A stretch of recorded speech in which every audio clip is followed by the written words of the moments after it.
Actually 400 subscriber হয়ে গেছে। দেখুন, আমি গত 2 মাস আগেও ইউটিউবের ব্যাপারে কিচ্ছু জানতাম না। 21শে মে বোধহয় আমি চ্যানেলটা খুলেছিলাম এবং গত 5-6 দিনের মধ্যে প্রায় 250 সাবস্ক্রাইবার বেড়ে গেছে। যদি 1000 সাবস্ক্রাইবার হয়ে যায় তাহলেই আমি আমার এয়ারফোর্সের উপরে ভিডিওটা বানাবো। কারণ 1000 সাবস্ক্রাইবার হলে যদি অ্যাটলিস্ট 300-400 জন লোক আপনারা দেখেন, তবে না আমার বানিয়ে মজা আসবে। আশা করি আপনারা বুঝতে পারছেন। আরো একটা জিনিস বন্ধুরা, আমি ইউটিউবের ব্যাপারে কিছুই জানতাম না।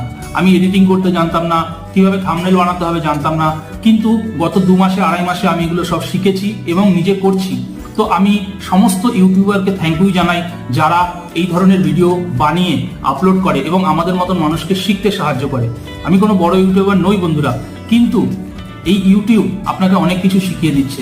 যেমন মনে করুন, আমিও যে ভিডিওগুলো বানাচ্ছি এগুলো ইনফরমেটিভ ভিডিওস। এরকম কন্টেন্ট আপনি অনেক জায়গায় পেয়ে যাবেন, অনেকের কাছে পেয়ে যাবেন, কিন্তু আমি আমার মতন করে চেষ্টা করছি আপনাদেরকে ইনফরমেশন দেওয়ার, আপনাদেরকে এডুকেটেড করা।